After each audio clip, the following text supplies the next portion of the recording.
നമസ്കാരം. നേരം വൈകുന്നേരം എന്ന പ്രത്യേക ഈവനിംഗ് ഷോയിലേക്ക് എല്ലാ പ്രേക്ഷകർക്കും സ്വാഗതം.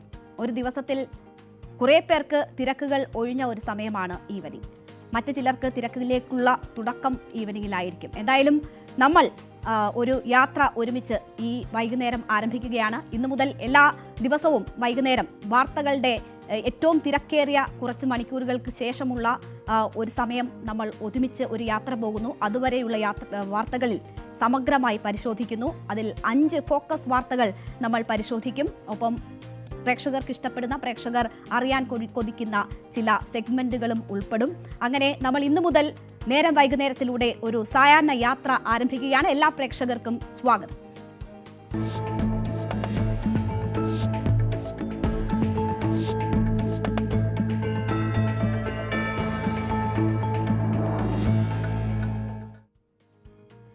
നമ്മുടെ നേരം വൈകുന്നേരത്തിന്റെ യാത്ര തുടങ്ങുന്ന ഇന്നത്തെ ദിവസം ഏറ്റവും കൂടുതൽ ചർച്ച ചെയ്യപ്പെടുന്ന ഒരു വാർത്ത കൊല്ലത്തു നിന്നുള്ള വാർത്തയാണ്. അങ്ങേയറ്റം ദുഃഖകരമായ വാർത്തയാണ്. നമ്മുടെ സംവിധാനങ്ങളുടെ അനാസ്ഥയിൽ ഒരു പിഞ്ച് ജീവൻ നഷ്ടപ്പെട്ടതിന്റെ വാർത്തയാണ്. കൊല്ലം തേവലക്കര സ്കൂളിലെ 8ാം ക്ലാസ് വിദ്യാർത്ഥി ഷോക്കേറ്റ് മരിച്ച സംഭവത്തെക്കുറിച്ചാണ് ഞാൻ പറയുന്നത്. അങ്ങേയറ്റം അനാസ്ഥ നിറഞ്ഞ നീക്കങ്ങളിലൂടെ ഉണ്ടായ ഒരു സംഭവമാണ്. ഒഴിവാക്കപ്പെടേണ്ട സംഭവമായിരുന്നു. ഒരു കുടുംബത്തിന് അവരുടെ പ്രതീക്ഷയായ ഒരു കുട്ടി നഷ്ടപ്പെട്ടിരിക്കുന്നതാണ്. നമ്മൾ കുട്ടികളെ സ്കൂളിലേക്ക് അയച്ചാൽ നമ്മൾ കരുതും അവർ അവിടെ ഏറ്റവും സുരക്ഷിതരായിരിക്കുന്ന ഇടം എന്നതാണ് സ്കൂളുകളെ കുറിച്ച് നമ്മൾ കരുതുന്നത്. അവരെ നോക്കാൻ അധ്യാപകരുണ്ടാകും, ആ സംവിധാനങ്ങൾ, ആ സുരക്ഷയിൽ നമ്മുടെ കുട്ടികൾ ഉണ്ടാകും. അവർ തിരിച്ചെത്തുന്നത് വരെ നമ്മൾ ആ ഒരു വിശ്വാസത്തിലാണ്. അവിടെയാണ് സ്കൂളിൽ ഒരു കുട്ടിയുടെ ജീവൻ നഷ്ടപ്പെടുന്ന ഒരു സാഹചര്യം ഉണ്ടായത്. ഇന്ന് അച്ഛനൊപ്പം സ്കൂളിലെത്തിയ കുട്ടി 9:15 കൂടിയാണ് ഈ അപകടത്തിൽ പെടുന്നത്. കൊല്ലം തേവരക്കര ബോയ്സ് ഹൈസ്കൂളിലെ 8ാം ക്ലാസ് വിദ്യാർത്ഥി മേൽക്കൂരയിൽ നിന്ന് ഷോക്കേറ്റാണ് ഈ മരണം സംഭവിക്കുന്നത്. മിഥുൻ എന്ന കുട്ടി 9:15 സ്കൂളിലെത്തുന്നത്. കുട്ടികളുമായി ചില കളികളിലൊക്കെ ഏർപ്പെടുന്നു. നമുക്കറിയാം, ഒരു സ്കൂളിൽ കുട്ടികൾ എന്തൊക്കെ ചെയ്യും എന്നത് ഒരിക്കലും നമ്മൾ മുൻകൂട്ടി കാണുന്ന കാര്യങ്ങളല്ല. അവിടെ ചിലപ്പോൾ അവർ വഴക്കിട്ടെന്നിരിക്കും. ഇവിടെ കുട്ടികൾ തമ്മിൽ ചെരുപ്പെറിഞ്ഞുള്ള ഒരു കളിയായിരുന്നു നടന്നത്. അതിനിടയിലാണ് ഇത്തരം ഒരു സംഭവം നടക്കുന്നത്. നമുക്ക് ആ ഞെട്ടിക്കുന്ന വാർത്തയുടെ CCTV ദൃശ്യങ്ങൾ ലഭ്യമാകുമ്പോൾ അതിൽ കാണാം, മിഥുൻ ആ ഷീറ്റിന് മുകളിലേക്ക് കയറുന്നുണ്ട്. അവിടെ അല്പം തെന്നലുണ്ടായിരുന്നു. നമുക്ക് മഴയൊക്കെ പെയ്ത് കിടക്കുന്ന സമയമായിരുന്നു. അതിൽ തെന്നി ആ കുട്ടി അവിടെ വീഴാനായി പോകുന്നു. അപ്പോൾ ഇലക്ട്രിക് കമ്പിയിൽ പിടിക്കുകയാണ്. വൈദ്യുതി ലൈനിൽ നിന്ന് ഷോക്കേറ്റാണ് ആ കുട്ടിയുടെ മരണം സംഭവിക്കുന്നത്. താഴെയുള്ള കുട്ടികളെയൊക്കെ കാണാം. ഇവിടെ ഏറ്റവും വലിയ അനാസ്ഥ ഏതാണ്ട് താഴ്ന്ന്, ആ കെട്ടിടത്തിൻ്റെ ഷീറ്റിനോട് താഴ്ന്നാണ് ആ വൈദ്യുതി കമ്പികൾ പോയിക്കൊണ്ടിരിക്കുന്നത്. ഇത് ഏതാണ്ട് 2 പതിറ്റാണ്ടായി ഇങ്ങനെ തന്നെയാണ് അതിൻ്റെ സംവിധാനമെന്നാണ് മനസ്സിലാക്കുന്നത്. അവിടെ പഠിച്ച നിരവധി പേർ അവരുടെ അനുഭവങ്ങൾ ഇപ്പോൾ പങ്കുവെക്കുന്നുണ്ട്. അതിനുശേഷം അവിടെ ഒരു ഷെഡ് പുതുതായി നിർമ്മിക്കുകയാണ്. ആ ഷെഡിന് എങ്ങനെ ഈ വൈദ്യുതി ലൈന് അടുത്ത് ഇങ്ങനെ ഒരു നിർമ്മാണത്തിന് അനുമതി ലഭിച്ചു എന്നത് ആണ് അനാസ്ഥയുടെ ഏറ്റവും പ്രകടമായ ചിത്രം നമ്മളിപ്പോൾ കാണുന്നു ദൃശ്യങ്ങളിൽ. ആ കെട്ടിടത്തിൽ ആ ഷീറ്റ്, ആ താൽക്കാലിക ഷീറ്റ് മേഞ്ഞിരിക്കുന്നതിന് തൊട്ടടുത്തുകൂടി, തൊട്ട് മുകളിൽ കൂടി വൈദ്യുതി ലൈൻ കടന്നു പോകുന്നതാണ് നമ്മൾ കാണുന്നത്. അവിടെ വെച്ചാണ് മിഥുന് ഷോക്കേൽക്കുന്നത്. ഇങ്ങനെ ഒരു കാഴ്ച കണ്ടാൽ സാമാന്യബോധമുള്ള ആരും ഇതൊരു അപകടാവസ്ഥയാണെന്ന് തിരിച്ചറിയുകയും അത് അധികൃതരുടെ ശ്രദ്ധയിൽപ്പെടുത്തുകയും ചെയ്യുമെന്ന കാര്യത്തിൽ സംശയമില്ല. പക്ഷേ ആ സ്കൂളിനോ അവിടെയുള്ള തദ്ദേശ ഭരണാധികാരികൾക്കോ പൊതുപ്രവർത്തകർക്കോ ആ സ്കൂളുമായി ബന്ധപ്പെടുന്ന ആർക്കുമോ അതിൽ ആശങ്കകൾ ഉണ്ടായിട്ടില്ല. ഇപ്പോൾ നമ്മൾ കാണുന്നത് ഹോസ്പിറ്റൽ ദൃശ്യങ്ങളാണ്. ആ കുഞ്ഞിൻ്റെ ചേതനയേറ്റ ശരീരം ഉൾപ്പെടെ നമുക്ക് കാണാം. യാതൊരു തരത്തിലുമുള്ള പ്രശ്നങ്ങൾ, അത് പരിഹരിക്കാനുള്ള ഇടപെടലുകൾ ഒന്നും ആർക്കും തോന്നിയില്ല. ആ ദുരന്തം കാത്തിരുന്നു മിഥുനെ. ഇന്നാണ് അത്തരമൊരു സംഭവം, ദുരന്തം അവിടെ സംഭവിക്കുന്നത്. സ്കൂളുകാരുടെ അനാസ്ഥയാണ് ഇത് എന്നത് നമുക്ക് പറയാം. ഒപ്പം വൈദ്യുതി വകുപ്പിൻ്റെ ഭാഗത്തു നിന്നുള്ള വീഴ്ചയാണ്. എങ്ങനെ ഈ സ്കൂളിന് അനുമതി ലഭിച്ചു എന്നത് നമ്മൾ പരിശോധിക്കണം. ഫിറ്റ്നസ് ഉണ്ട് എന്നതാണ് സ്കൂൾ മാനേജ്മെൻറ്റ് അവകാശപ്പെടുന്നത്. പക്ഷേ ഈ നിർമ്മാണത്തിന് എങ്ങനെ ഫിറ്റ്നസ് ലഭിച്ചു എന്നത് ഒരു ചോദ്യമാണ്. അങ്ങനെയെങ്കിൽ അവർക്ക് ആ ഫിറ്റ്നസ് സർട്ടിഫിക്കറ്റ് എങ്ങനെയാണ് ലഭിച്ചത്, അതിൽ എങ്ങനെ വെള്ളം ചേർക്കപ്പെട്ടു എന്നതൊരു പ്രധാനപ്പെട്ട ചോദ്യമാണ്. മാനേജ്മെൻറ്റിൻ്റെ ഈ അവസ്ഥയിലും അവർ അവരുടെ ഉത്തരവാദിത്വത്തിൽ നിന്ന് രക്ഷപ്പെടാനുള്ള നീക്കം നടത്തുന്നു. ചോദ്യം ഇതാണ്, കുട്ടി അവിടെ ഷീറ്റിന് മുകളിൽ കയറിയത് കൊണ്ടാണല്ലോ അപകടം സംഭവിച്ചത് എന്നതാണ് മാനേജ്മെന്റിന്റെ ചോദ്യം. പക്ഷേ മന്ത്രിക്ക് പോലും ഒഴിഞ്ഞു മാറാൻ കഴിയുന്നില്ല ഇതിൻ്റെ ഉത്തരവാദിത്വത്തിൽ നിന്ന്. അദ്ദേഹം പോലും ആ സാഹചര്യം എന്താണ് എന്നത് പരിശോധിക്കണമെന്ന് പറയുന്നു. വൈദ്യുതി മന്ത്രിയുടെ ഇന്നത്തെ വാക്കുകൾ ഏതാണ്ട് ആ കുറ്റം സമ്മതിക്കുന്ന രീതിയിലുള്ളതായിരുന്നു. അന്വേഷിച്ചിട്ട് ഞാൻ പറയാം. ക്രമക്കേട് വകുപ്പിന്റെ ഭാഗത്ത് ഉണ്ടായിട്ടുണ്ടെങ്കിൽ നടപടിയിലേക്ക് കടക്കും. അതൊക്കെ ഉണ്ടാവുമല്ലോ. അതിലെ അന്വേഷിക്കാൻ പറഞ്ഞത്. ഇത് ഈ ഒറ്റ കാര്യം കൂടെ മിനിസ്റ്റർ, ഈ ലൈൻ ഇവിടുന്ന് മാറ്റണമെന്ന് സ്കൂളുകാർ നേരത്തെ ആവശ്യപ്പെട്ടിരുന്നു എന്നാണ് വരുന്ന റിപ്പോർട്ടുകൾ. അത് സ്കൂളുകാർ KCB യോട് ഇത് ആവശ്യപ്പെട്ടിട്ടുണ്ടായിരുന്നു. പക്ഷെ KCB അത് ചെവി കൊണ്ടില്ല. സ്കൂൾ ലൈൻ വന്ന ശേഷമാണോ സ്കൂൾ വന്നത്, സ്കൂൾ വന്ന ശേഷമാണോ ലൈൻ വന്നത് എന്നുള്ളത് അറിയണല്ലോ. അതൊരു പഴയ സ്കൂളാണ്. മാത്രമല്ല അതൊരു ഡെപ്യൂട്ടി സിഇനെ കൊണ്ട് അന്വേഷിക്കാൻ നിർദ്ദേശം കൊടുത്തു കഴിഞ്ഞു. ഒരു വീട്ടിൽ ഒരു ദുരന്തമുണ്ടാകുമ്പോൾ നമ്മൾ അനുഭവിക്കുന്ന ദുഃഖം എന്താണ് എന്ന് നമുക്കറിയാം. വളരെ പാവപ്പെട്ട വീട്ടിലെ കുട്ടിയാണ് മിഥുൻ. അമ്മ ഈ കുടുംബം നയിക്കാനായി വിദേശത്ത് ജോലിക്ക് പോയതാണ്. അച്ഛൻ കൂലിപ്പണിക്കാരനാണ്. ഏറെ പ്രതീക്ഷയോടുകൂടി അവൾ വളർത്തിക്കൊണ്ടുവന്ന മകനാണ്. ഒരു വീട്ടിലെ കുട്ടിയെ നഷ്ടപ്പെട്ട ദുഃഖം എന്നതാണ് വിദ്യാഭ്യാസ മന്ത്രിയുടെ ഈ വിഷയത്തിലെ പ്രതികരണം. കുറ്റക്കാർക്കെതിരെ കർശന നടപടി ഉണ്ടാകും എന്നും മന്ത്രി പറയുന്നു. മന്ത്രി ഇതിനോടകം തന്നെ അവിടേക്ക് എത്തും എന്ന കാര്യവും അറിയിച്ചിരിക്കുന്നു. വിദ്യാഭ്യാസ മന്ത്രിയുടെ പ്രതികരണം കൂടി കാണാം. സംഭവ സ്ഥലത്തേക്ക് അടിയന്തരമായി പോകുന്നതിന് വേണ്ടി വിദ്യാഭ്യാസ ഡയറക്ടറെ ചുമതലപ്പെടുത്തിയിട്ടുണ്ട്. ഷാനവാസ് IAS അങ്ങോട്ട് പോയിട്ടുണ്ട്. കൊല്ലം PD അങ്ങോട്ട് പോയിട്ടുണ്ട്.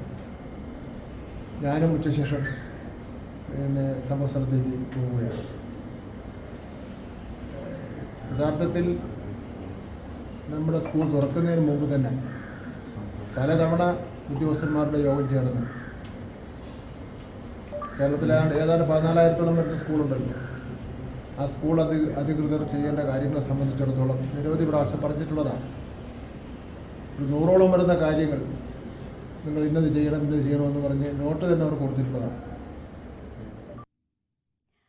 വിദ്യാഭ്യാസ മന്ത്രി കുറ്റക്കാർക്കെതിരെ കർശന നടപടി ഉണ്ടാകുമെന്നാണ് പറഞ്ഞത്. ഒരു ദുരന്തം ഉണ്ടായിക്കഴിഞ്ഞാൽ പിന്നീട് നമുക്ക് ചെയ്യാൻ കഴിയുന്നത് ആ കുടുംബത്തെ ചേർത്ത് നിർത്തുക എന്നതാണ്. അവിടെ എത്തുക, എന്താണ് കാര്യങ്ങളെന്ന് അന്വേഷിക്കുക, നടപടികൾ എടുക്കുക എന്നതാണ്. എന്തായാലും വിദ്യാഭ്യാസ മന്ത്രി ആ ഉത്തരവാദിത്തങ്ങൾ കൃത്യമായി നിറവേറ്റുന്നു. അദ്ദേഹം അവിടെ സ്കൂൾ സന്ദർശിച്ചു. കുറ്റക്കാർക്കെതിരെ കർശന നടപടി ഉണ്ടാകും എന്ന കാര്യവും അദ്ദേഹം ഉറപ്പിക്കുന്നു. ഇപ്പോൾ സ്കൂൾ അധികാരികൾ ഫിറ്റ്നസ് സർട്ടിഫിക്കറ്റ് വാങ്ങിയിരിക്കുന്നു. അതിനുശേഷമാണ് ഈ ഇലക്ട്രിസിറ്റി ബോർഡിൻ്റെ ലൈനിൻ്റെ പ്രശ്നവും ഒക്കെ തന്നെ വന്നിരിക്കുന്നത്. അപ്പോൾ അതടക്കമുള്ള കാര്യങ്ങൾ അന്വേഷണം നടത്തും. എന്തായാലും സംഭവിച്ചു പോയി. നമുക്ക് ആ മോൻ്റെ കൂടെയാണ് നമ്മൾ ആ കേരളം മുഴുവൻ. അത്ര വിഷമമാണുള്ളത്. 8ാം ക്ലാസ്സിൽ പഠിക്കുന്നു. അവൻ പിന്നെ വേറൊരു കുട്ടിയെ സഹായിക്കാൻ വേണ്ടിയാണ് മുകളിൽ കയറിയത്. അത്ര ആ നിലയിൽ മനസ്സുള്ളവനാണ്.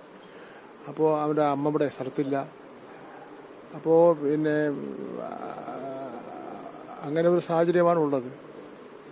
ഗവൺമെൻറ്റിനെ സംബന്ധിച്ചിടത്തോളം തീർച്ചയായിട്ടും എന്ത് സഹായം വേണോ ആ കുട്ടിയുടെയും കുട്ടിയുടെ കുടുംബത്തിനും ചെയ്യുന്നതിന് വേണ്ടിയുള്ള ഇതാണ്. ബഹുമാനപ്പെട്ട മുഖ്യമന്ത്രി ശ്രീ ബാലഗോപാലിനെ തന്നെ അടിയന്തരമായിട്ട് ഇവിടെ ചെന്ന കാര്യങ്ങൾ ഇടപെടാൻ വേണ്ടി പറഞ്ഞു.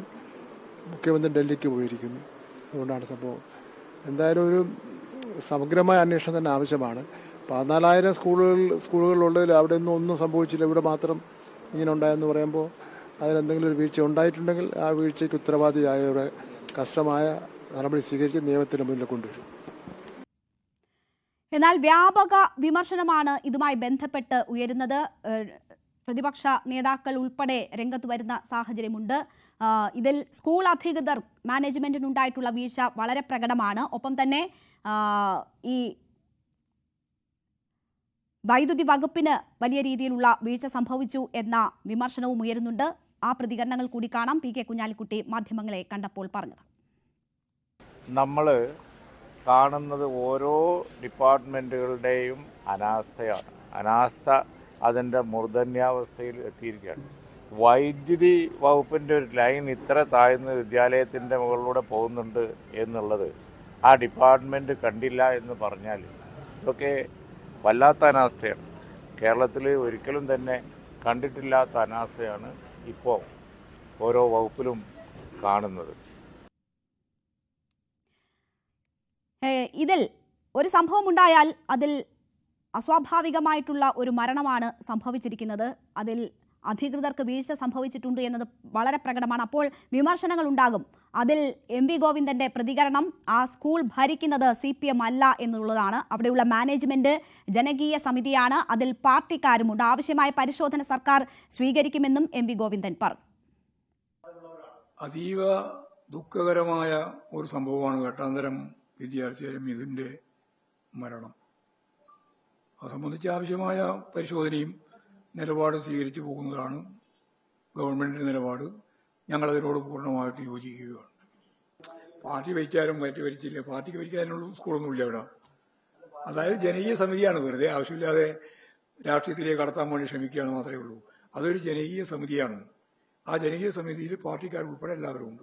അതാ പറഞ്ഞതും പാർട്ടിക്കാർ ഉൾപ്പെടെ എല്ലാവരും ഉണ്ട്. എന്തിനാണ് പാർട്ടിക്കാർ അവിടെ ശരിയായ രീതിയിൽ നിലപാട് സ്വീകരിക്കും.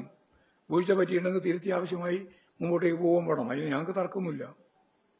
ഞാൻ പറഞ്ഞില്ല, അതീവ ദുഃഖകരമായ ഒരു സംഭവമല്ലേ.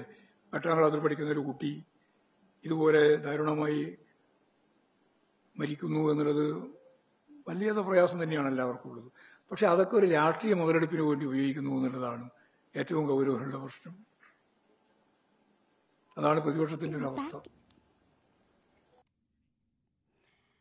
എന്തായാലും വിശദമായ അന്വേഷണങ്ങൾക്കുള്ള ഉത്തരവ് വന്നിട്ടുണ്ട്. ഈ കുട്ടിയുടെ കുടുംബത്തിന് അടിയന്തര ധനസഹായം പ്രഖ്യാപിച്ചിട്ടുണ്ട്. 5 ലക്ഷം രൂപ ഉൾപ്പെടെയുള്ള ധനസഹായം വൈദ്യുതി മന്ത്രി തന്നെ ഇതിനോടകം പ്രഖ്യാപിക്കുന്ന സാഹചര്യം ഉണ്ടായിട്ടുണ്ട്. വളരെ ഗുരുതരമായിട്ടുള്ള വീഴ്ചയാണ്. കോട്ടയത്ത് നമ്മൾ കണ്ടതാണ് ആശുപത്രി കെട്ടിടം പൊളിഞ്ഞു വീണ് ബിന്ദു എന്ന സ്ത്രീ മരിച്ച സംഭവം. ആശുപത്രി സുരക്ഷിതമല്ല എന്ന ചർച്ച അതുമൂലമുണ്ടായി. ഇപ്പോൾ ഒരു സ്കൂളിൽ സുരക്ഷിതമല്ലാത്ത സാഹചര്യത്തിൽ ഒരു കുട്ടിയുടെ മരണം സംഭവിക്കുന്ന സാഹചര്യം. അപ്പോൾ ഇങ്ങനെയുള്ള സംഭവങ്ങൾ ആവർത്തിക്കപ്പെടാതിരിക്കാനുള്ള ജാഗ്രത ഉണ്ടാകണം. ഇപ്പോൾ ഒരു കുഞ്ഞിൻ്റെ ജീവൻ നഷ്ടമായിരിക്കുന്നു. ഇനി ഇത് ആവർത്തിക്കപ്പെടരുത്. ഇങ്ങനെ ഗുരുതരമായ അപകട സാഹചര്യങ്ങൾ ഒരുക്കുന്ന അവസ്ഥകൾ ഉണ്ട് എങ്കിൽ അത് കണ്ടെത്തുകയും നടപടിയെടുക്കുകയും വേണം. സ്കൂൾ അധികൃതരും നമ്മുടെ സംവിധാനങ്ങളും അതിന് ശ്രമിക്കണം. അതിനുള്ള ഒരു ഓർമ്മപ്പെടുത്തലായി ഈ സംഭവം മാറട്ടെ എന്ന് നമുക്ക് ആശിക്കാം. നമ്മൾ ഫോക്കസ് 2 അടുത്ത വാർത്തയിലേക്ക് പോവുകയാണ്. Real versus real.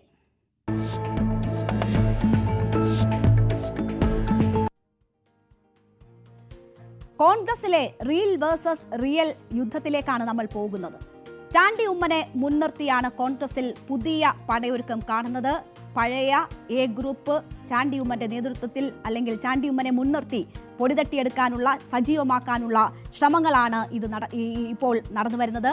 സതീശൻ വിരുദ്ധ ചേരി ആണ് ഇതിന് പിന്നിൽ എന്നതാണ് സംശയിക്കുന്നത്. മുതിർന്ന നേതാക്കൾ ഉൾപ്പെടെയുള്ളവരുടെ പിന്തുണ ഇതിൽ ലഭിക്കുന്നു എന്നത് നമ്മൾ കാണണം. രമേശ് ചെന്നിത്തല അടക്കമുള്ളവരുടെ മൗനാനുവാദത്തോടു കൂടിയാണ് ഈ റിയൽ വേഴ്സസ്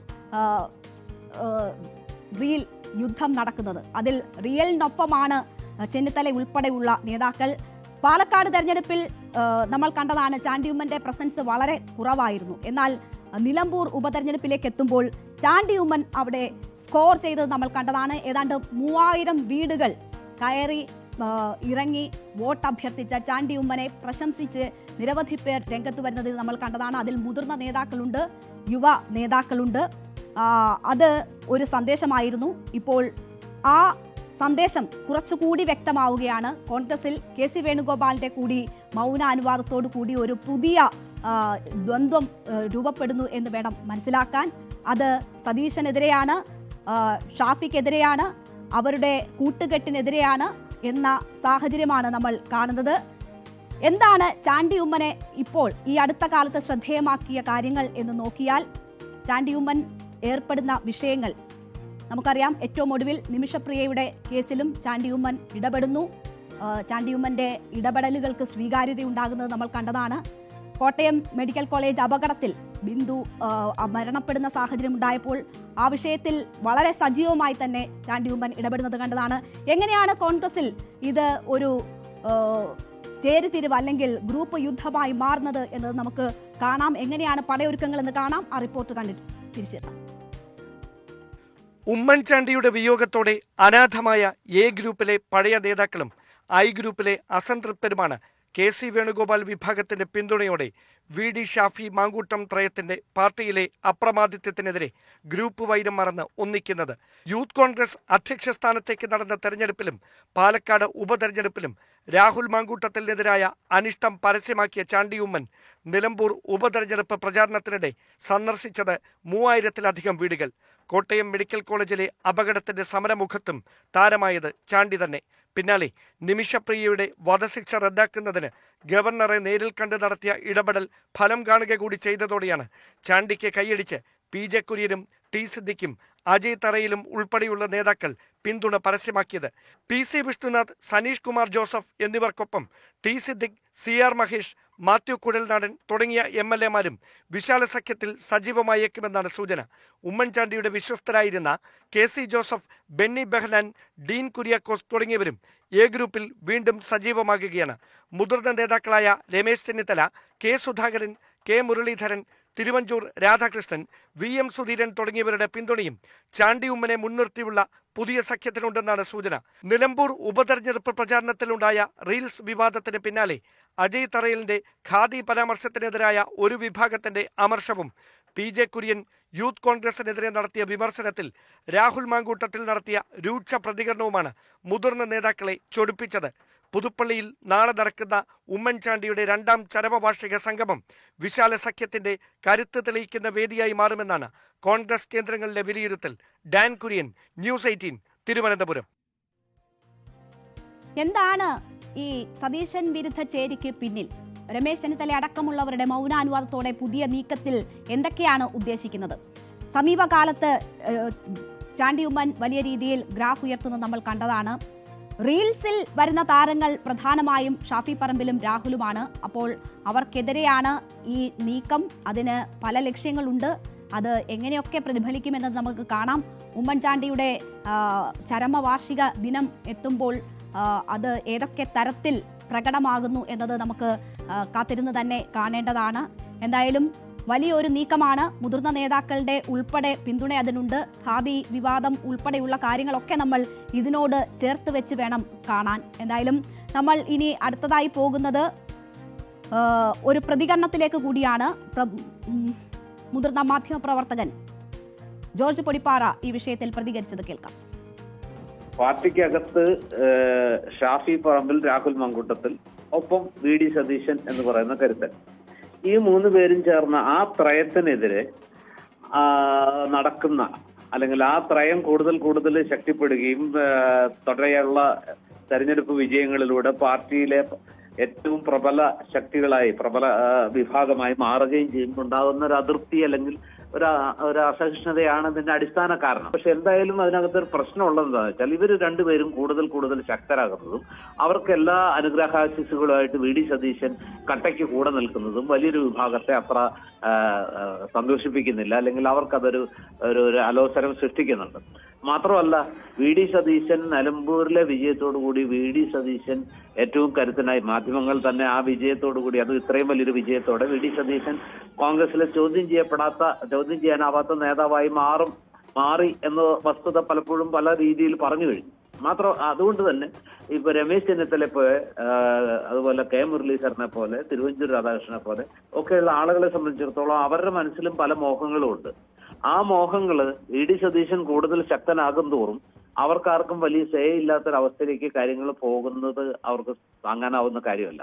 അതുകൊണ്ടാണ് പാലക്കാട് തെരഞ്ഞെടുപ്പിൽ ഒരുപാട് വിമർശനങ്ങൾ കേട്ട, ഒരു പരിധിവരെ ഏറ്റവും കൂടുതൽ എന്താ പറയാ, അവിടെ അസാന്നിധ്യം കൊണ്ടും രാഹുൽ മാങ്കൂട്ടത്തില് ഉമ്മൻചാണ്ടിയുടെ കബറിങ്കിൽ അല്ലെങ്കിൽ കല്ലറയിൽ സന്ദർശനത്തിന് പോയപ്പോൾ മനഃപൂർവ്വം എന്ന് പലരും വിശേഷിപ്പിക്കുന്ന രീതിയിൽ മാറി നിന്ന് അടക്കം ഒരുപാട് വിമർശനങ്ങൾ ഏറ്റുവാങ്ങിയ ചാണ്ടി ഉമ്മൻ നിലമ്പൂരെത്തിയപ്പോൾ അവിടുത്തെ പ്രചരണത്തിന്റെ കേന്ദ്ര ബിന്ദുവായി മാറുന്ന കാഴ്ച നമ്മൾ കണ്ടു.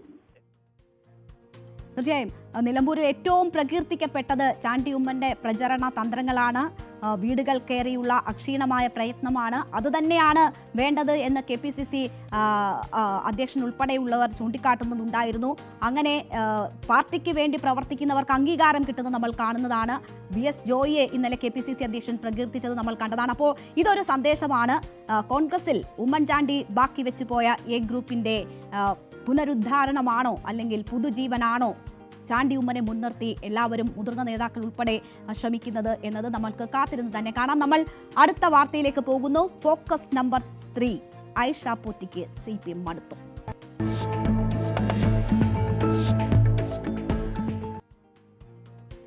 CPM മുൻ MLA ഐഷ പോറ്റി കോൺഗ്രസിലേക്ക് പോകുന്നോ എന്ന ചോദ്യം കഴിഞ്ഞ കുറെ കാലമായി കേൾക്കുന്നുണ്ട്. പക്ഷേ ഇന്ന് കുറച്ചുകൂടി ഒരു ആധികാരികത അതിന് വരികയാണ്. ഐഷ പോറ്റി CPM വിടുന്നു, കോൺഗ്രസിലേക്ക് പോകുന്നു എന്ന സൂചനകൾ വരുന്നു. നാളെ കൊട്ടാരക്കരയിൽ കോൺഗ്രസ് സംഘടിപ്പിക്കുന്ന പരിപാടിയിൽ ഐഷ പോറ്റി പങ്കെടുക്കും. ഉമ്മൻചാണ്ടി അനുസ്മരണ പരിപാടിയിലാണ് ഐഷ പോറ്റി പങ്കെടുക്കുന്നത്. എന്നാൽ ഇത് എല്ലാവരും പോകുന്ന, എല്ലാ കക്ഷി രാഷ്ട്രീയ ഭേദമന്യേ എല്ലാവരും പങ്കെടുക്കുന്ന പരിപാടി എന്നതാണ് ഐഷ പോറ്റിയുടെ ആദ്യ പ്രതികരണം ഇതുമായി ബന്ധപ്പെട്ട് വരുന്നത്. അതേസമയം അസംതൃപ്തി പ്രകടിപ്പിച്ച് നിന്ന ഐഷ പോറ്റി കഴിഞ്ഞ കുറെ കാലങ്ങളായി പാർട്ടി പരിപാടികളിൽ നിന്ന് വിട്ടുനിന്ന, പാർട്ടി യോഗങ്ങളിൽ നിന്ന് വിട്ടുനിന്ന, പാർട്ടി തന്നെ പ്രധാനപ്പെട്ട പദവികളിൽ നിന്നുമൊക്കെ മാറ്റിയ ഐഷ പോറ്റി കോൺഗ്രസിന്റെ വേദിയിലെത്തുമ്പോൾ അത് വളരെ വലിയ ചോദ്യമാണ്. അതിനോട് ആദ്യ പ്രതികരണം ഐഷ പോറ്റി നടത്തിയത് നമുക്കൊന്ന് കണ്ടിട്ട് തിരിച്ചെത്താം. ഇന്നേ വരെ ഈ നിമിഷം വരെ അങ്ങനെ ഒന്നും ആലോചിച്ചില്ല, ചിന്തിച്ചിട്ട് പോലുമില്ല. അതിനെപ്പറ്റി ഒന്നും എനിക്ക് പറയാനൊന്നുമില്ല. ഇത്ര നാളും ഉമ്മൻചാണ്ടി സാർ ഉള്ളപ്പോഴും ഉണ്ടായിരുന്ന ഒരു പ്രതിനിധി എന്നുള്ള നിലയിൽ ആ ഒരു അനുസ്മരണം അന്നും അവർ വിളിച്ചിരുന്നു. ഞാൻ പോയിരുന്ന പണ്ടും കഴിഞ്ഞ വർഷം എന്നെ വിളിച്ചിരുന്നു. എനിക്ക് ആ സ്ഥലത്തില്ലാത്തതുകൊണ്ട് പോകാൻ പറ്റിയില്ല. അപ്പോൾ അതാണ്. അപ്പോൾ എല്ലാ രാഷ്ട്രീയ കക്ഷികളുടെയും പ്രതിനിധികളെ വിളിച്ചിട്ടുണ്ടെന്ന് പറഞ്ഞ് ചോദിച്ചിരുന്നു. അത്രയേ ഉള്ളൂ കാര്യം. ഇതേ ഉള്ളൂ കാര്യം. കക്ഷി രാഷ്ട്രീയ വ്യത്യാസമന്യേ എല്ലാവരും പങ്കെടുക്കുന്ന പരിപാടിയല്ലേ എന്നൊക്കെ ചോദിച്ച ഐഷ പോറ്റി പിന്നീട് CPMനെതിരെ ഉള്ള അതൃപ്തി പ്രകടിപ്പിച്ചുകൊണ്ടുകൂടി സംസാരിപ്പിച്ചു. പാർട്ടി യോഗങ്ങളിൽ പോയി മിണ്ടാതെ ഇരിക്കാനില്ല, ഒന്നും മിണ്ടാണ്ട് കേട്ടിരിക്കാനില്ല എന്ന് ഐഷ പോറ്റി പറയുകയാണ്. ആത്മാഭിമാനവും വ്യക്തിത്വവും പണയപ്പെടുത്താനില്ല എന്നും ഐഷ പോറ്റി സൂചിപ്പിച്ചു. CPMനെതിരെ അതിശക്തമായ ആദ്യ തുറന്നു പറച്ചിൽ ഐഷ പോറ്റിയിൽ നിന്നും ഉണ്ടായി.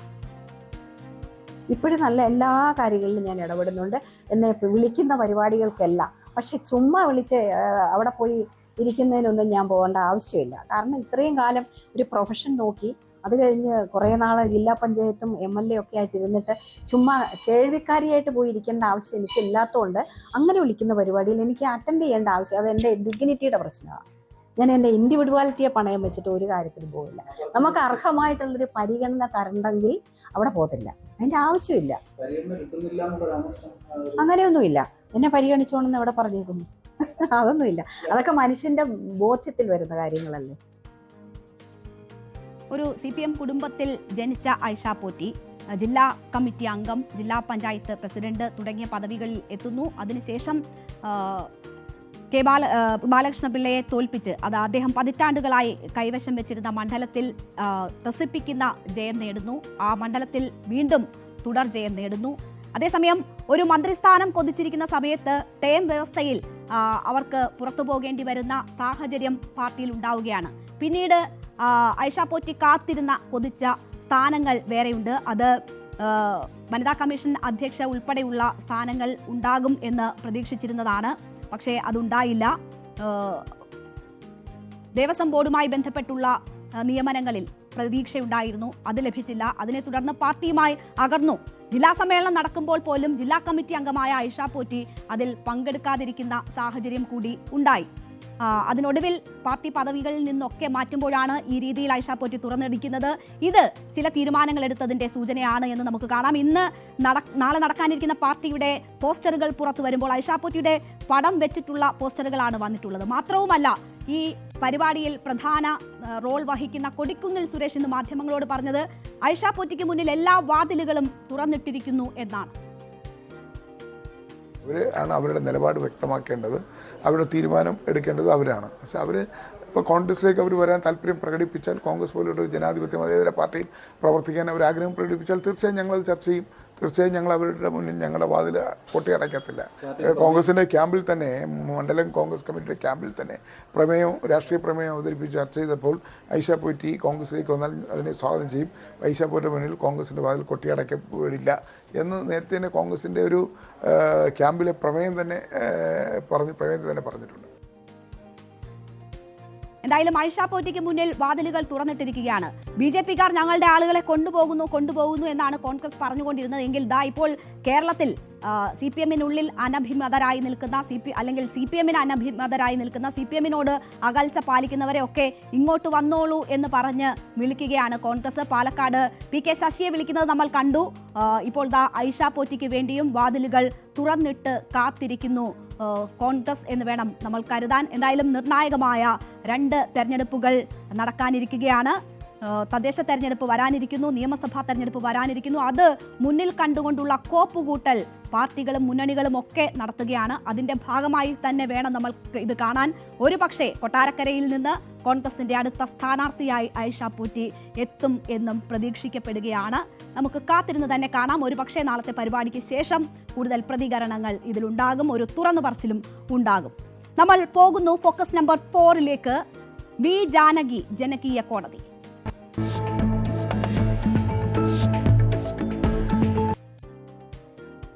ഏറെ വിവാദങ്ങൾക്കൊടുവിൽ സുരേഷ് ഗോപി ചിത്രം V Janaki versus state of Kerala തിയേറ്ററുകളിലെത്തി. ജാനകി എന്ന പേര് വി ജാനകിയാക്കി മാറ്റി.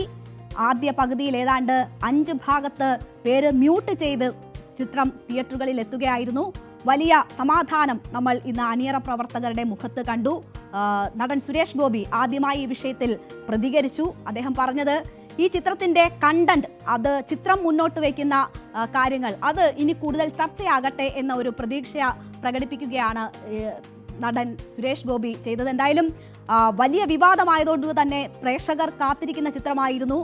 വലിയ രീതിയിൽ പ്രതികരണങ്ങൾ ഇതുമായി ബന്ധപ്പെട്ടുണ്ടാകുന്നു. ഒരു പെൺകുട്ടിയുടെ ശക്തമായ ചെറുത്തുനിൽപ്പിന്റെ കഥയാണ് കോർട്ട് റൂം ബേസ്ഡ് ആയിട്ടുള്ള ഈ സിനിമ പറയുന്നത്. അതിൽ അഭിഭാഷകനായാണ് സുരേഷ് ഗോപി എത്തുന്നത്. നീതി തേടിയുള്ള ഒരു പെൺകുട്ടിയുടെ പോരാട്ടമാണ്. അപ്പോൾ അത് വലിയ ആ രീതിയിലുള്ള സന്ദേശങ്ങൾ നൽകുന്ന ചിത്രമാണ്. ചിത്രത്തിൽ സെൻസർ ബോർഡ് കത്തിവെച്ചതാണ് ഈ ജാനകി എന്ന പേര് മാറ്റണം, ഹിന്ദു ദൈവങ്ങളുടെ പേരാണ് അത് എന്നത് പറഞ്ഞ് അത് മാറ്റണമെന്ന് സെൻസർ ബോർഡ് വാശി പിടിച്ചതാണ് വലിയ വിവാദങ്ങൾക്ക് വഴിവെച്ചത്. അതിൽ നിന്ന് പിന്നീട് തങ്ങൾ ഉയർത്തിയ വാദങ്ങളിൽ നിന്നൊക്കെ സെൻസർ ബോർഡ് പിന്നോട്ട് പോകുന്നത് കണ്ടതാണ്. വളരെ പരിഹാസ്യമായ നിലപാടാണ് സെൻസർ ബോർഡിന് ഈ വിഷയത്തിൽ ഉണ്ടായത് എന്നത് വെളിവായതാണ്. ഏറ്റവും ഒടുവിൽ ഒരു ഒത്തുതീർപ്പ് എന്ന നിലയിൽ മുടക്കിയ കാശ് മുതലാക്കാൻ വേണ്ടി സിനിമാ പ്രവർത്തകരും ഒത്തുതീർപ്പിന് തയ്യാറാകുന്നു. ചിത്രം പേര് മാറ്റി വി ജാനകിയായി തിയേറ്ററുകളിൽ എത്തുകയാണ്. പ്രേക്ഷകർ എന്ത് പറയുന്നു ഈ ചിത്രം കണ്ടിട്ട് എന്ന് നോക്കാം. നമുക്ക് വരുന്ന പണ്ടത്തെ പോലീസ് റോളൊക്കെ ചെയ്യുന്ന ഒരു സംഭവമില്ല. ഞാനൊരു കോർട്ട് ഡ്രാമ, കംപ്ലീറ്റ്ലി ഒരു കോർട്ട് ഡ്രാമ ആയിരിക്കും എന്നാണ് വിചാരിച്ചത്. പക്ഷെ ആൾക്ക് ത്രൂ ഔട്ട് ദ മൂവി ഇല്ല. പക്ഷെ ഉള്ളതിലൊക്കെ നമുക്ക് പണ്ട് കണ്ട ഒരു പഞ്ച് ഡയലോഗ് ഉണ്ടല്ലോ ആളുടെ, അതൊക്കെ ഇതിലുണ്ട്. അതായത് നമുക്ക് ഇത് ക്ലാപ്പ് ചെയ്യാൻ പറ്റുന്ന 1-2 മൊമെന്റ്സ് ഒക്കെയാണ്. അടിപൊളി, ഒരു രക്ഷയില്ലാത്ത പടമാണ്. നമുക്കൊരു എന്താ പറയുക, ഒരു പുള്ളിക്കാരുടെ പെർഫോമൻസ് നല്ലതാണ്. പെർഫോമൻസ് എല്ലാവരുടെയും performance, like Anupama performance, Suresh Gopi performance, like Gokul Suresh performance, എല്ലാവരും like each and every one അതിന് പെർഫോം ചെയ്തേക്കുന്ന എല്ലാവരും. ഈവൻ ഞാൻ പറയാം, ഞാൻ നേരത്തെ പറഞ്ഞു ജൂനിയർ ആർട്ടിസ്റ്റ് പോലും അതിനകത്ത് അങ്ങനെ പറയാൻ പറ്റില്ല. Even they are actors, they are artist. ഇതാണ് പ്രേക്ഷകർക്ക് പറയാനുള്ളത്. എന്തായാലും അണിയറ പ്രവർത്തകർ ആശ്വാസത്തിലാണ്. അവർക്ക് ഈ ചിത്രത്തിന്റെ അവർ പറയാൻ ഉദ്ദേശിച്ച സന്ദേശം ജനങ്ങളിലേക്ക് എത്തിക്കണം, പ്രേക്ഷകരിലേക്ക് എത്തിക്കണം, അത് ചർച്ചയാക്കണമെന്ന വലിയ ആഗ്രഹമുണ്ട്. അതേ പ്രതികരണം തന്നെ സുരേഷ് ഗോപിയുടെ ഭാഗത്തു നിന്നും ഉണ്ടാകുന്നു. നമുക്കറിയാം, കേന്ദ്രമന്ത്രിയായി സുരേഷ് ഗോപിയുടെ ചിത്രമായിരുന്നിട്ട് പോലും അതിൽ കത്തിവെക്കുന്ന സാഹചര്യം ഉണ്ടായത് വലിയ ചോദ്യങ്ങൾക്കിടവരുത്തിയപ്പോഴൊക്കെ അദ്ദേഹം മൗനത്തിലായിരുന്നു. അതിനുശേഷം ഇപ്പോൾ അദ്ദേഹം ചിത്രം ഇറങ്ങിക്കഴിയുമ്പോൾ എന്ത് പറയുന്നു എന്നത് കൂടി കാണാം. എത്രയോ സ്ത്രീകൾ പൊരുതി മരിച്ചുപോയി നീതി കിട്ടാതെ. അതിനകത്ത് സമൂഹത്തിന് വലിയ പാതകം ആണ് സമൂഹം ചെയ്തിരിക്കുന്നത്. ഒരുപക്ഷെ ആ സമൂഹത്തിന്റെ ഭാഗമാണ് ഈ തലമുറയിലെ നമ്മൾ. ഒരുപക്ഷെ പ്രായം ഇപ്പോ അവർക്കൊരു ബോധ്യം നൽകാൻ കഴിയുന്ന പ്രായമാണെങ്കിൽ അടുത്ത തലമുറ, അതിനടുത്ത തലമുറ, അവർക്കെല്ലാം ഇത് ബോധ്യം പകർന്നു കൊടുക്കുന്നതിന് ഈ സിനിമ ഉതകും. ഇതാണ് സുരേഷ് ഗോപിയുടെ പ്രതികരണം. എന്തായാലും ആവിഷ്കാര സ്വാതന്ത്ര്യവുമായി ബന്ധപ്പെട്ട നിരവധി ചോദ്യങ്ങൾ ഉയർത്തിയ ഒരു വിഷയം കൂടിയാണ് Janaki versus state of Kerala, പിന്നീട് പേരുമാറ്റി V Janaki versus state of Kerala ആയ സിനിമ. അതിൽ ഒരുപാട് തരത്തിലുള്ള ചോദ്യങ്ങൾ ഉയർന്നു. സെൻസർ ബോർഡ് ഉയർത്തിയ കാര്യങ്ങളിൽ നിന്ന് അവർക്ക് തന്നെ പിന്നോട്ട് പോകേണ്ടി വന്നു. എന്തായാലും വെട്ടിമുറിച്ച ചിത്രം ജനങ്ങളിലേക്ക് എത്തിയിരിക്കുകയാണ്. ഇനിയെങ്കിലും ഇത്തരം പരിഹാസ്യമായ നിലപാടുകളിലേക്ക് പോവുകയും പിന്നീട് അതിൽ നിന്ന് പിൻവലിയാൻ സാഹചര്യം ഒരുങ്ങുകയും ചെയ്യാതിരിക്കട്ടെ എന്ന് നമുക്ക് പ്രതീക്ഷിക്കാം. നമുക്ക് ഫോക്കസ് 5ലേക്ക് പോകാം. നിവിൻ പോളിക്ക് നല്ല കാലമല്ല.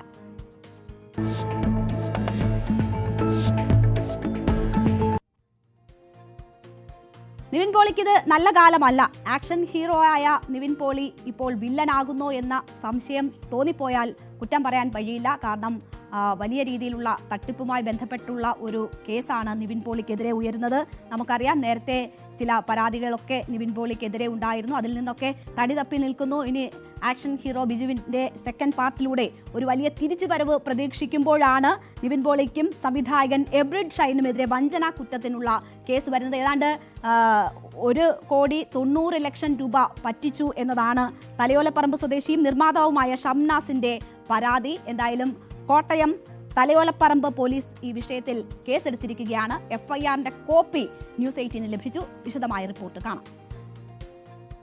ആക്ഷൻ ഹീറോ ബിജു 2 എന്ന സിനിമയുടെ നിർമ്മാണവുമായി ബന്ധപ്പെട്ട സാമ്പത്തിക തർക്കത്തിന് പിന്നാലെയാണ് പരാതിയും പോലീസ് കേസും. എബ്രിഡ് ഷൈനിന്റെ സംവിധാനത്തിൽ നിവിൻ പോളി നായകനായ മഹാവീര്യർ എന്ന സിനിമയുടെ നിർമ്മാതാക്കളിൽ ഒരാളായിരുന്നു പരാതിക്കാരനായ ഷംനാസ്. ആ സിനിമയുടെ നിർമ്മാണവുമായി ബന്ധപ്പെട്ട് 95 ലക്ഷം രൂപയോളം തനിക്ക് കിട്ടാനുണ്ടെന്നാണ് പരാതിക്കാരന്റെ അവകാശവാദം. ഇതിന് പിന്നാലെ എബ്രിഡ് ഷൈൻ നിവിൻ പോളി കൂട്ടുകെട്ടിൽ വരാനിരിക്കുന്ന ചിത്രം ആക്ഷൻ ഹീറോ ബിജു 2-വിൽ തന്നെ നിർമ്മാണ പങ്കാളിയാക്കാമെന്ന് വാഗ്ദാനം ചെയ്ത് 1,90,00,000 രൂപ വീണ്ടും കൈപ്പറ്റിയെന്നാണ് ഷംനാസ് പരാതിയിൽ പറയുന്നത്. നിർമ്മാണ പങ്കാളിത്തം സംബന്ധിച്ച കരാർ തയ്യാറായതിനു ശേഷം അഭിപ്രായ ഭിന്നതയുണ്ടായി. ഷംനാസിന്റെ നിർമ്മാണ കമ്പനിയുമായുള്ള കരാർ മറച്ചുവെച്ചുകൊണ്ട് ചിത്രത്തിന്റെ ഓവർസീസ് അവകാശം വിറ്റുവെന്നും അങ്ങനെ 1,90,00,000 രൂപയുടെ നഷ്ടം തനിക്കുണ്ടായെന്നും ചൂണ്ടിക്കാട്ടിക്കൊണ്ടാണ് പരാതി. വൈക്കം കോടതിയിലാണ് ഷംനാസ് ആദ്യം പരാതിയുമായി പോയത്. കോടതിയുടെ നിർദ്ദേശപ്രകാരമാണ് തലയോലപ്പറമ്പ് പോലീസ് FIR ഇട്ടിരിക്കുന്നത്. നിയമ നടപടിയുമായി മുന്നോട്ട് പോകാനാണ് നിർമ്മാതാവ് ഷംനാസിന്റെ തീരുമാനം. എനിക്ക് ചർച്ച ചെയ്ത് പരിഹരിക്കാമെന്ന് പറഞ്ഞ നിവിൻ പോളിയുടെ ഓഫീസിൽ എന്നെ വിളിച്ചു വരുത്തിയിട്ട് കമ്മീഷൻ ഓഫീസിൽ പരാതി കൊടുക്കാനുണ്ടായിരുന്നു എനിക്കെതിരെ. അപ്പൊ അതുകൊണ്ടിട്ടാണ് എനിക്ക് പോലീസിൽ പരാതി കൊടുക്കേണ്ടി വന്നത്. FIR വന്നതിന് ശേഷം എല്ലാ സിനിമാ സംഘടനകൾക്കും ഞാൻ പരാതിയുടെ FIRന്റെ കോപ്പി അടക്കം പരാതി കൊടുക്കാനാണ് തീരുമാനം. നിവിൻ പോളിയെ 1-ാം പ്രതിയും എബ്രിഡ് ഷൈനിനെ 2-ാം പ്രതിയുമാക്കിയാണ് FIR. ജാമ്യമില്ലാത്ത വകുപ്പുകൾ പ്രകാരമാണ് കേസ്. അന്വേഷണത്തിലേക്ക് കടന്നിട്ടില്ലെന്നാണ് പോലീസിൽ നിന്ന് ലഭ്യമാകുന്ന വിവരം. അതേസമയം ജൂൺ 28 മുതൽ ഇതേ വിഷയത്തിൽ കോടതി വ്യവഹാരങ്ങൾ നടക്കുന്നതിനിടയിൽ പുതിയ പരാതി നൽകിയതാണെന്നും നിർമ്മാതാവിന്റെ പരാതി വസ്തുതകളെ വളച്ചൊടിച്ചാണെന്നും നടൻ നിവിൻ പോളി സമൂഹമാധ്യമത്തിൽ കുറിച്ചു. നിയമപരമായി മുന്നോട്ടു പോകുമെന്നും സത്യം തെളിയുമെന്നും നിവിൻ പ്രതികരിച്ചു. സാമ്പത്തിക തർക്കത്തിന് പിന്നാലെ ആക്ഷൻ ഹീറോ ബിജു 2 എന്ന സിനിമയുടെ ചിത്രീകരണം പാതി വഴിയിൽ മുടങ്ങിയ അവസ്ഥയിലാണ്. ന്യൂസ് 18 കൊച്ചി. നേരം വൈകുന്നേരത്തിൽ നമ്മൾ ഇനി ഒരു പ്രധാന സെഗ്മെന്റിലേക്ക് പോവുകയാണ്. എന്നിട്ടെന്തായി? നിങ്ങൾക്ക് മാധ്യമപ്രവർത്തകരെക്കുറിച്ചും മാധ്യമങ്ങളെക്കുറിച്ചും ഒക്കെ വലിയ പരാതികൾ കാണും. ഓരോ സംഭവങ്ങൾ വരുമ്പോൾ വലിയ ആഘോഷമാക്കുന്നു, അതിനുശേഷം അതവിടെ ഉപേക്ഷിച്ച് പോകുന്നു എന്നതായിരിക്കും വലിയ പരാതി. അപ്പോൾ ഞങ്ങൾ നിങ്ങൾക്ക് മുന്നിലേക്ക് തന്ന വാർത്തകൾ, അതിന് പിന്നീട് എന്ത് സംഭവിച്ചു എന്നൊരു അന്വേഷണമാണ് എന്നിട്ടെന്തായി എന്ന ഈ സെഗ്മെന്റിലൂടെ നടത്തുന്നത്. നമ്മൾ ആദ്യം ഇന്ന് കൂടത്തായിലെ ജോളി എവിടെ എന്ന് പരിശോധിക്കുന്നു. എന്നിട്ടെന്തായി?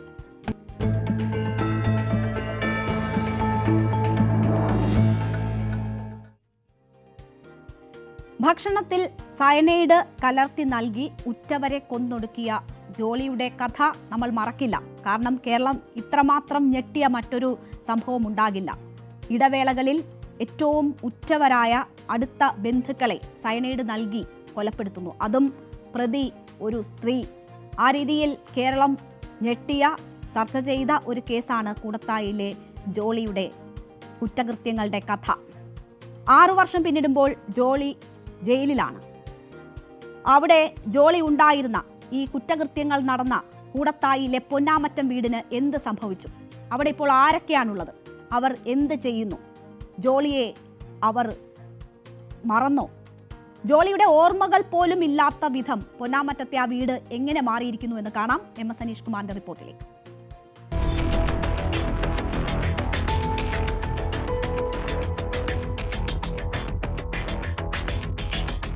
ഭക്ഷണത്തിൽ സൈനൈഡ് കലർത്തി നൽകി ഉറ്റവരെ കൊന്നൊടുക്കിയ കൂടത്തായി ജോളിയുടെ കഥ കേരളം ഞെട്ടലോടെയാണ് കേട്ടത്.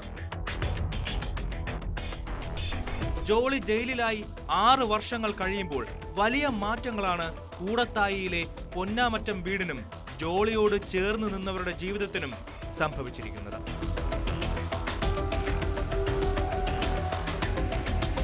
വിദ്യാഭ്യാസ വകുപ്പിൽ നിന്ന് വിരമിച്ച പൊന്നാമറ്റം ടോം തോമസ്, ഭാര്യ അന്നമ്മ തോമസ്, അന്നമ്മയുടെ സഹോദരൻ MM മാത്യു മഞ്ചാടിയിൽ, ടോം തോമസിന്റെ സഹോദരപുത്രൻ ഷാജു സ്കറിയയുടെ ഭാര്യ സിലി, മകൾ 2 വയസ്സുള്ള ആൽഫിൻ എന്നിവരാണ് കൊല്ലപ്പെട്ടത്. കൃത്യമായ ഇടവേളകളിൽ ഉണ്ടാകുന്ന ബന്ധുക്കളുടെ മരണത്തിൽ സംശയം പ്രകടിപ്പിച്ച് ടോം തോമസിന്റെ മകൻ 2019 കോഴിക്കോട് റൂറൽ ജില്ലാ പോലീസ് മേധാവിക്ക് പരാതി നൽകി.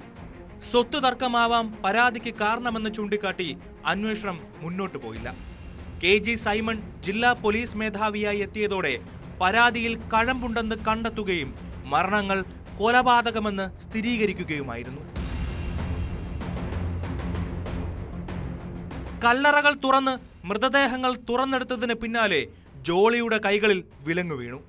കൊല്ലപ്പെട്ട സിലിയുടെ ശരീരത്തിൽ സൈനൈഡിന്റെ അംശമുണ്ടെന്ന് ശാസ്ത്രീയ പരിശോധനയിൽ കണ്ടെത്തി. സൈനൈഡ് ഉള്ളിൽ ചെന്നാണ് റോയ് തോമസിന്റെ മരണമെന്ന് പോസ്റ്റ്മോർട്ടം റിപ്പോർട്ടിൽ വ്യക്തമായിരുന്നു. റോയ് തോമസിന്റെ മൃതദേഹം മാത്രമാണ് പോസ്റ്റ്മോർട്ടം നടത്തിയത്. മറ്റ് 5 കൊലപാതകങ്ങളിലും ജോളി തന്റെ സ്വാധീനം ഉപയോഗിച്ച് പോസ്റ്റ്മോർട്ടം നടത്താതെ സംസ്കരിച്ചെന്നാണ് അന്വേഷണ സംഘത്തിന്റെ വിശദീകരണം.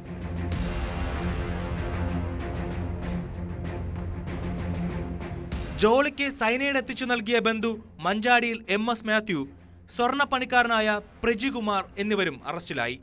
ടോം തോമസിന്റെ സ്വത്ത് തട്ടിയെടുക്കാൻ വ്യാജ ഒസ്യത്തുണ്ടാക്കാൻ സഹായിച്ച CPM കട്ടാങ്ങൽ മുൻ local secretary E Manoj Kumar, വ്യാജ ഒസ്യത്ത് സാക്ഷ്യപ്പെടുത്തിയ നോട്ടറി അഡ്വക്കേറ്റ് C വിജയകുമാർ എന്നിവരും പിന്നീട് കേസിൽ പ്രതികളായി.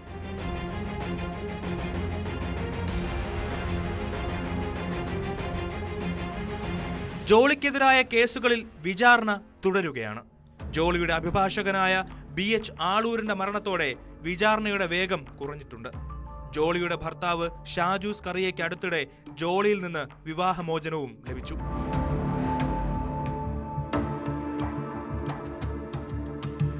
ജോളിയോ അഭിഭാഷകനോ സ്ഥിരമായി കേസിൽ ഹാജരാകാത്ത സാഹചര്യത്തിലാണ് എക്സ് പാർട്ടി ഉത്തരവ് ഷാജുവിന് ലഭിച്ചത്. ഷാജുവിനോടുള്ള ജോളിയുടെ പ്രണയവും കൊലപാതകത്തിന് പിന്നിലെ കാരണങ്ങളിലൊന്നായി പോലീസ് കണ്ടെത്തി. ഷാജു സ്കറിയയുടെ ഭാര്യയെയും മകളെയും വകവരുത്തിയത് ഷാജുവിനെ സ്വന്തമാക്കണമെന്ന ലക്ഷ്യത്തോടെയാണ്. പിന്നീട് ജോളി പദ്ധതിയിട്ട പ്രകാരം കാര്യങ്ങൾ നടക്കുകയും ചെയ്തു. തന്നെ ജോളി കുടുക്കുകയായിരുന്നുവെന്നാണ് ഷാജു ഇപ്പോൾ പറയുന്നത്.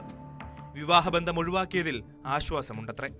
എന്താണ് അവർക്ക് നമ്മള് അങ്ങനെയാണെന്ന് ഉറപ്പുണ്ടെങ്കിൽ അതങ്ങനെ മോശമായിട്ട് പെരുമാറ്റ ആവശ്യമില്ല. അവർക്ക് അങ്ങനത്തെ ഒരു ഇതില്ല, ചേർക്കുന്ന ഒരു ഫീലൊന്നും വന്നില്ലായിരുന്നു. അതെ, അവർക്ക് അങ്ങനത്തെ കിട്ടുന്നില്ലല്ലോ.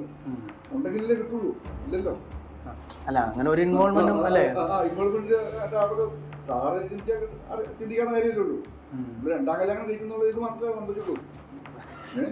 അതാണ് നമ്മൾ അതിലേക്ക് നമ്മൾ വീണു പോയതല്ലേ, നമ്മൾ അങ്ങോട്ട് കയറി ചടി വീണതല്ലേ, വീഴ്ത്തിയല്ലേ.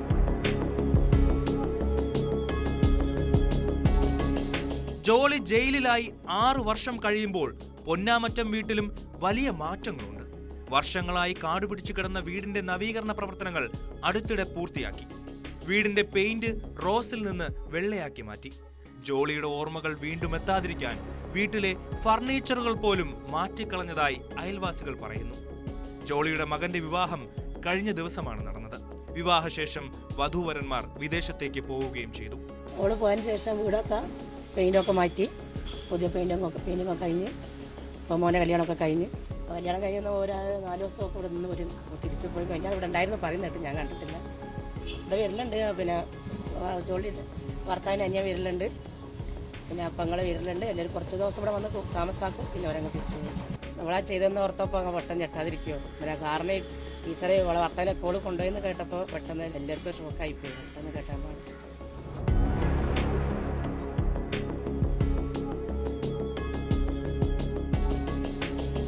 പൊന്നാമറ്റം വീടും അനുബന്ധ സ്വത്തുക്കളും കൈയടക്കുന്നതിനായി ജോളി തയ്യാറാക്കിയ വ്യാജ ഒസ്യത്ത് വിചാരണ നടപടികൾ പുരോഗമിക്കുന്നതിനിടെ റദ്ദാക്കിയിരുന്നു.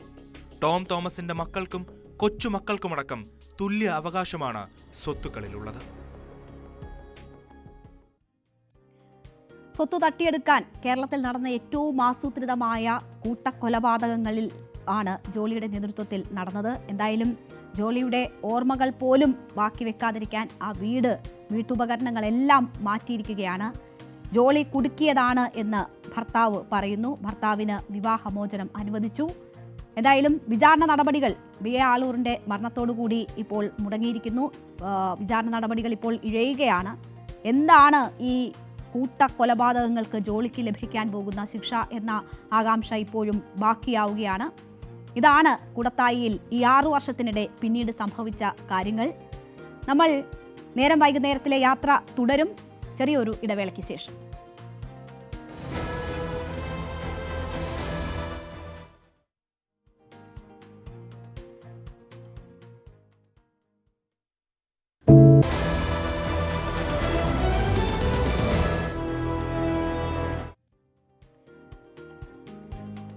നേരം വൈകുന്നേരത്തിലേക്ക് വീണ്ടും സ്വാഗതം. നമുക്ക് മറ്റു വാർത്തകൾ കൂടി നോക്കാം വളരെ വേഗത്തിൽ.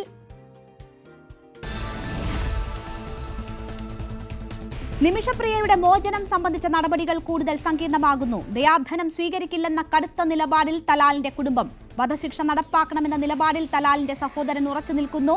കാന്തപുരത്തിന്റെ ഇടപെടൽ വഴി വധശിക്ഷ നടപ്പാക്കുന്നത് നീട്ടിവെച്ചിരുന്നു. ഷാർജയിൽ ജീവനൊടുക്കിയ വിഭജികയുടെ മകൾ വൈഭവിയുടെ സംസ്കാരം ഇന്ന് UAE-യിൽ. സംസ്കാരം വൈകിക്കുന്നത് ഒഴിവാക്കാനാണ് തീരുമാനമെന്ന് കുടുംബം. വിഭജികയുടെ ആത്മഹത്യയിലെ പോസ്റ്റ്മോർട്ടം റിപ്പോർട്ടിൽ വിശ്വാസമെന്നും പ്രതികരണം. കേരളത്തിൽ നിയമ നടപടി തുടരും. കേസ് ഇന്ന് ഹൈക്കോടതി പരിഗണിച്ചില്ല. നിമിഷപ്രിയയുടെ മോചനത്തിന് ശ്രമിക്കുന്ന കാന്തപുരം AP അബൂബക്കർ മുസ്ലിയാരുടെ നിലപാടിനെ എല്ലാവരും പിന്തുണയ്ക്കണമെന്ന് CPM സംസ്ഥാന സെക്രട്ടറി MV ഗോവിന്ദൻ. വർഗീയ ചേരിതിരിവിനുള്ള കാന്തപുരത്തിനെതിരായ ശ്രമം പൊതുജനം ശ്രദ്ധയോടെ നോക്കിക്കാണണമെന്നും MV ഗോവിന്ദൻ. വിഭജികയുടെ മൃതദേഹം നാട്ടിലെത്തിക്കാൻ ഇന്ത്യൻ എംബസി നടപടി സ്വീകരിക്കണമെന്ന് ഹൈക്കോടതി. വിഭജികയുടെ മൃതദേഹം നാട്ടിൽ കൊണ്ടുവരുന്നതിനോട് യോജിപ്പില്ലെന്ന് ഭർത്താവ് ഹൈക്കോടതിയെ അറിയിച്ചു. കുട്ടിയുടെ മൃതദേഹം ഷാർജയിൽ സംസ്കരിക്കാൻ ധാരണ. ഇക്കാര്യം ഇന്ത്യൻ എംബസി ഹൈക്കോടതിയെ അറിയിച്ചു. ഉമ്മൻചാണ്ടിയുടെ 2ാം ഓർമ്മ ദിനത്തിൽ പങ്കെടുക്കാൻ രാഹുൽ ഗാന്ധി അല്പസമയത്തിനകം കേരളത്തിലെത്തും. വൈകിട്ട് നെടുമ്പാശ്ശേരിയിൽ വിമാനമിറങ്ങി കോട്ടയത്തേക്ക് പോകും. നാളെ രാവിലെ പുതുപ്പള്ളിയിലെ കല്ലറയിൽ പുഷ്പാർച്ചന നടത്തും. തിരുവനന്തപുരത്ത് AK ആന്റണിയുമായും കൂടിക്കാഴ്ച നടത്തും. പൂരം കലക്കലിൽ ADGP MR അജിത് കുമാറിനെതിരെ മന്ത്രി K രാജന്റെ മൊഴി. പ്രശ്നമുണ്ടാകുമെന്ന് ADGPയെ നേരത്തെ അറിയിച്ചിരുന്നു. പ്രശ്നമുണ്ടായപ്പോൾ വിളിച്ച സമയത്ത് അജിത് കുമാർ ഫോൺ എടുത്തില്ല. നടന്നതെല്ലാം തെരഞ്ഞെടുപ്പ് ലക്ഷ്യമിട്ടുള്ളതായിരുന്നുവെന്ന് രാജൻ. മന്ത്രിയുടെ മൊഴി വീണ്ടും എടുത്ത് DIG തോംസൺ ജോസ്.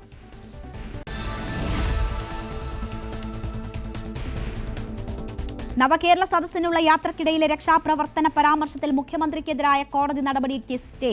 ഹൈക്കോടതി സ്റ്റേ ഉത്തരവ് നൽകിയത് എറണാകുളം DCC പ്രസിഡന്റ് മുഹമ്മദ് ഷിയാസിന്റെ പരാതിയിൽ. മുഖ്യമന്ത്രിക്കെതിരായ നടപടി വേണമെങ്കിൽ ഗവർണറുടെ പ്രോസിക്യൂഷൻ അനുമതി ഹാജരാക്കണമെന്ന് കോടതി. മുഹമ്മദ് ഷിയാസ് സാക്ഷിയല്ലെന്നും പരാതിക്ക് പിന്നിൽ രാഷ്ട്രീയ താൽപര്യമെന്നും സർക്കാരിന് വേണ്ടി ഹാജരായ അഡ്വക്കേറ്റ് B രാമൻപിള്ള.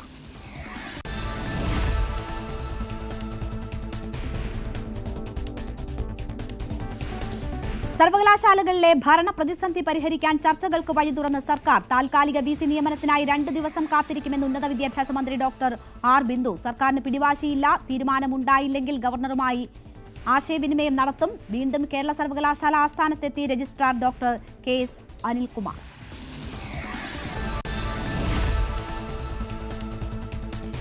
രാഷ്ട്രപതി ദ്രൗപദി മുർമുവിനെയും നിയുക്ത രാജ്യസഭാംഗം സദാനന്ദൻ മാസ്റ്ററെയും അവഹേളിച്ച് WhatsApp post. CPM Manjodi branch secretary Sujin കോട്ടായിക്കെതിരെ കേസെടുത്തു. രാഷ്ട്രപതിയെ നരഭോജി എന്ന് വിശേഷിപ്പിച്ചുകൊണ്ടായിരുന്നു ഇയാളുടെ വാട്സ്ആപ്പ് സ്റ്റാറ്റസ്.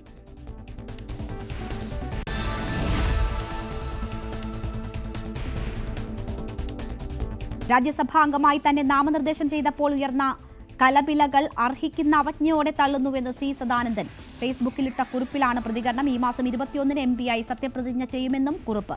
18-ാം തീയതിയിലെ BJP സംസ്ഥാന ഭാരവാഹി യോഗത്തിന് ശേഷം ഡൽഹിക്ക് പുറപ്പെടും.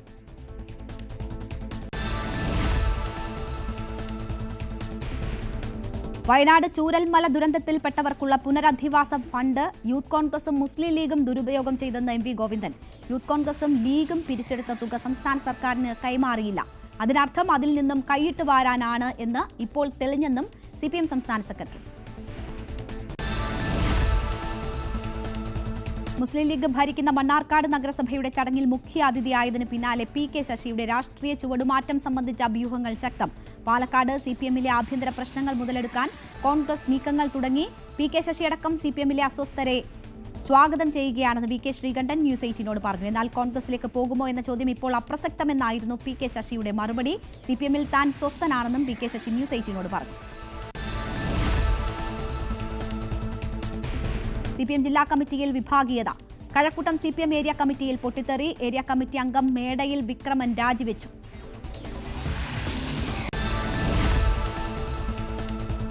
രാജിവെച്ചെന്ന വാർത്ത മേടയിൽ വിക്രമൻ നിഷേധിച്ചു. ഏരിയ കമ്മിറ്റി അംഗം എന്ന നിലയിൽ പ്രവർത്തിക്കാൻ കഴിയില്ലെന്ന് പാർട്ടി അറിയിച്ചുവെന്നേ ഉള്ളൂ എന്നാണ് പ്രതികരണം.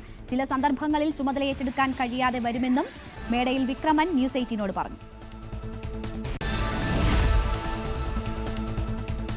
നിരവധി പേരെ കൊന്നു കുഴിച്ചിട്ട ധർമ്മസ്ഥലയിൽ കോടതി ഉത്തരവിന് പുല്ലുവില. വെളിപ്പെടുത്തൽ നടത്തിയ ശുചീകരണ തൊഴിലാളിക്ക് സുരക്ഷ ഒരുക്കാതെ പോലീസ്. വിശദമായ അന്വേഷണം വേണമെന്ന നിർദ്ദേശവും പാലിക്കപ്പെട്ടില്ല. പ്രദേശത്ത് പരിശോധന വൈകുന്നതിൽ ദുരൂഹത. നമ്മൾ വൈകുന്നേരത്തിൽ ഇനി മറ്റൊരു സെഗ്മെന്റിലേക്ക് പോവുകയാണ്. നമ്മളുടെ സായാഹ്നത്തിൽ നമുക്കെല്ലാം ഇഷ്ടമുള്ളതാണ് ഒരു യാത്ര. അത് ഒരുപക്ഷെ നമ്മളൊരു കോഫി കുടിക്കാൻ ഒരു കോഫി ഷോപ്പിലൊക്കെ ആയിരിക്കും ഒരു യാത്ര പോവുക, അല്ലെങ്കിൽ ഏറ്റവും അടുത്ത് പെട്ടെന്ന് പോയി വരാൻ പറ്റുന്ന ഏതെങ്കിലും ഒരു സ്ഥലത്തേക്ക് പോയി കുറച്ചു നേരം വിശ്രമിക്കുക, വീട്ടുകാരോ ബന്ധുക്കളോ ഫ്രണ്ട്സോ ആയിട്ടൊക്കെ പോയി ഇരിക്കുക. ഒന്നുമില്ലെങ്കിൽ കലിങ്കിലും മറ്റുമൊക്കെ ഇരുന്ന് ആശയവിനിമയം നടത്തുന്നവരെയൊക്കെ നമുക്ക് കാണാം. അപ്പോൾ അങ്ങനെ സൗഹൃദം പങ്കിടാനും ഇരിക്കാനും സന്തോഷിക്കാനും കാര്യം പറയാനും ഒക്കെ പറ്റിയ ഒരു ക്ലൈമറ്റാണ് ഈ വൈകുന്നേരം എന്ന് പറയുന്നത്. അപ്പോൾ ഈ വൈകുന്നേരത്ത് പോകാൻ പറ്റുന്ന ഒരു സ്ഥലം പരിചയപ്പെടുത്തി തരിക പ്രേക്ഷകർക്ക് എന്നതാണ് നമ്മൾ ഈ സെഗ്മെന്റിലൂടെ ഉദ്ദേശിക്കുന്നത്. സായാഹ്ന യാത്രയിലേക്ക്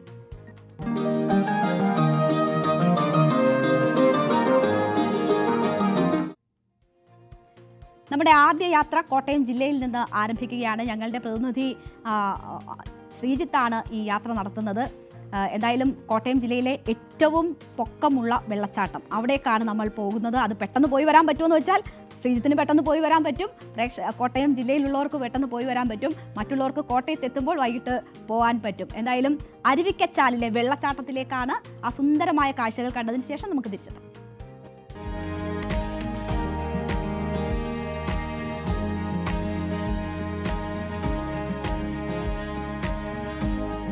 പ്രകൃതിയുടെ നെറുകയിൽ നിന്നും ജീവന്റെ കണിക മനോഹരമായി പതിക്കുന്ന കാഴ്ച.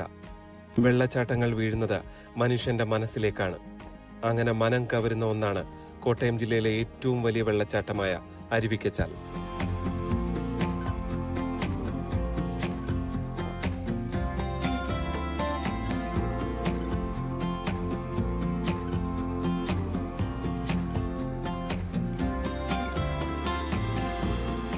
ഉയരം കൊണ്ട് മാത്രമല്ല സുരക്ഷ കൊണ്ടും പൂഞ്ഞാർ പാതാമ്പുഴയിലെ അരുവിക്കച്ചാൽ ഒരു തട്ട് മുകളിലാണ്. കുളിക്കാനും കൂട്ടുകാർക്കൊപ്പം ഉല്ലസിക്കാനും ഇതിലും നല്ലൊരിടമില്ലെന്ന് തോന്നും.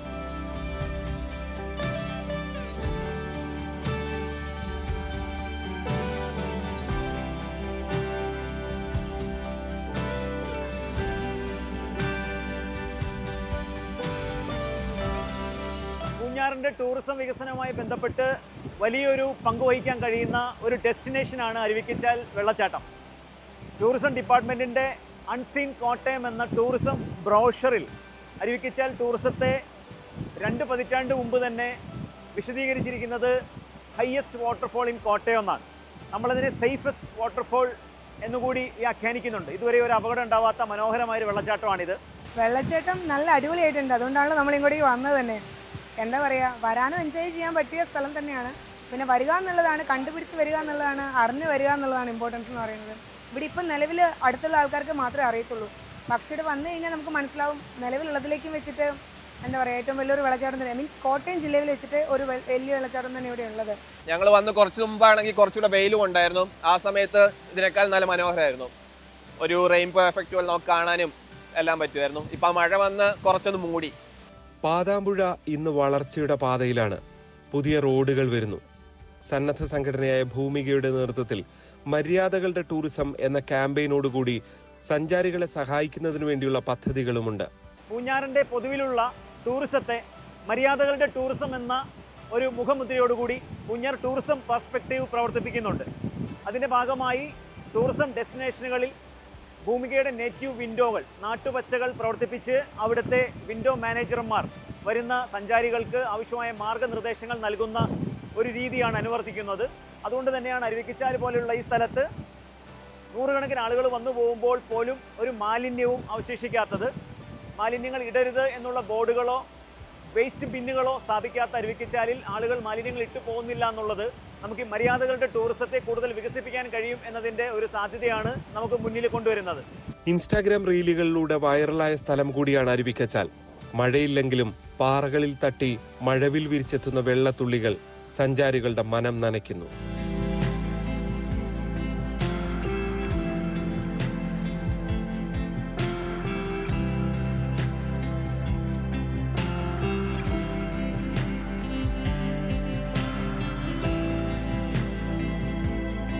അരുവിക്കച്ചാലിന്റെ ഭംഗി എന്ത് എന്ന് നിങ്ങൾ കണ്ടു കഴിഞ്ഞു. ഒരു കാര്യം കൂടി നിങ്ങളെ ഓർമ്മിപ്പിക്കാം. നല്ല മഴക്കാലത്താണ് ഈ വെള്ളച്ചാട്ടം ഇത്രയും ഭംഗിയിൽ കാണാൻ കഴിയുക. പാതാമ്പുഴയിൽ നിന്ന് ജി ശ്രീജിത്ത്, ന്യൂസ് 18. ശ്രീജിത്ത് പറഞ്ഞു നിർത്തുന്നത് മഴക്കാലത്താണ് ഭംഗി കൂടുതലെന്നാണ്. എന്നാൽ എല്ലാ സുരക്ഷയും ഉറപ്പാക്കിക്കൊണ്ട്, സുരക്ഷിതമാണ് എന്ന് ഉറപ്പാക്കിക്കൊണ്ട് വേണം പ്രേക്ഷകർ അരുവിക്കച്ചാലിലേക്ക് പോകാൻ. എന്തായാലും കണ്ടിരിക്കേണ്ടുന്ന ഒരു സ്ഥലം തന്നെയാണ് അരുവിക്കച്ചാൽ എന്നതിൽ സംശയമില്ല. എന്തായാലും നമ്മുടെ സായാഹ്ന യാത്ര, ഈ സായാഹ്ന സവാരി അവസാനിക്കുന്നതോടുകൂടി തന്നെ അവസാനിക്കുകയാണ്. ഇടവേളയ്ക്ക് ശേഷം ലൈവ് at 6 കാണാം.